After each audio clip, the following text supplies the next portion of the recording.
అదే తగ్గిపోతుంది. అలాగే రమయ్య గారు. ఓ భూషయ్య గారా, రండి రండి.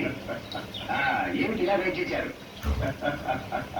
దయా ధర్మం మేము ఎక్కడ చేశామండి, మీరు చేస్తున్నారా పేదవాళ్ళకి? మీరు ఏం చేసినా మీలాంటి పెద్దలు అంట ఉండబట్టేగా. ఏమిటి విషయం?